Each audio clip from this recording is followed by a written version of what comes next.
All right, so I'm going to show you how we will be sewing on our machines. So I'm going to hold my thread and I'm going to lift up my needle. My presser foot is up. I'm going to just take a scrap of felt fabric, not felt, this is cotton. I just have a small scrap and I am going to use the edge of my foot here, this very right side of my foot as the guide. I'm going to line up the right side of my fabric with that. I want us to get used to that. That is going to be a common seam allowance for us. I have my presser foot down as you can see, and I am going to take my threads, both my top and bottom threads. I'm going to hold them. I'm going to use the hand wheel and I'm going to put the needle in the down position. I wanted to give you a quick close-up. As you can see here, I have it. I need to move that. I will move that over a little bit, but I have just a little bit of a excess here on the side because it was folded. I didn't realize that it was folded, but I would line up the side of my fabric right with the edge of here, of the edge of my presser foot. I held my threads and I put my needle in the down position. This is how we will start every stitch. This is going to ensure that our needle does not come unthreaded, which takes away time from us working on our project because then we have to rethread our whole needle. All right, so now I'm going to start sewing. My needle's down. I have my threads already started and I'm just going to gently press on the presser foot, on the foot pedal. A couple stitches forward, reverse stitch off camera on the right side. I'm going to hit that reverse button, hold it and stitch a couple stitches backwards. And then I'm just going to sew straight down.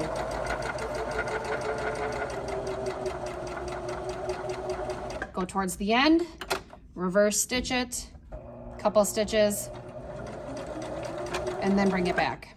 When you're done, make sure you're in the up position, lift up the presser foot, and then right over here on the side, as we can see, is actually, there's a small blade on the inside of that, and so you can pull out your fabric, and you can take your threads, and you can trim them right there. It's not always the greatest trim, so you can also have a set of scissors nearby. I like to also trim off my other side. I don't like to have excess thread because they can get caught up in one another. I'm gonna do another row. So now I'm gonna use this edge right here as my guide. I'm gonna line that up on the side of my right side of my foot.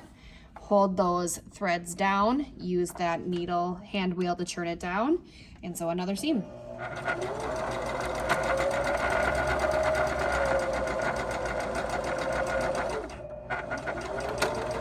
Reversing at the start and stop. So you're gonna do about 5 rows of that.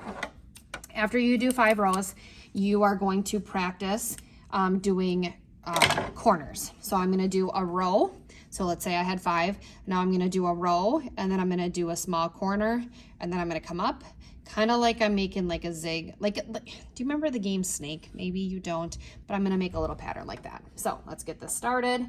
Machine down, presser foot down, needle down as I hold those threads. Again, sew a few stitches forward, reverse, go all the way down. And then when I get close to the edge, I'm gonna use that hand wheel to get that needle in the down position, lift it up, rotate my fabric, presser foot down, and now I'm just gonna do a few stitches. And again, needle in the down position, presser foot up, and now I'm just gonna come back.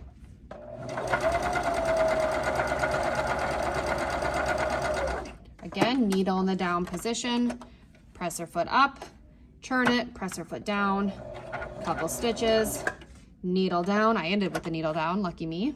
Turn and just keep going. I want you to do 5 passes like that and then making sure at the start and end, I do my back stitches. That's gonna make sure that everything's good. Lift it up, pull it out.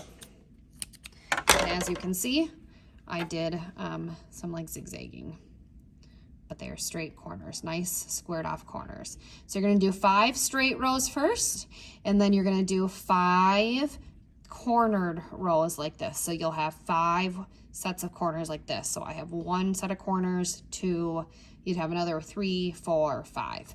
And then from there, you can go over this. You can just kind of zigzag, you can twirly, loop-de-loo, you can just kind of practice. I've had students that do their initials, try to sew their full name, just taking some time and practice getting used to the sewing machine with thread.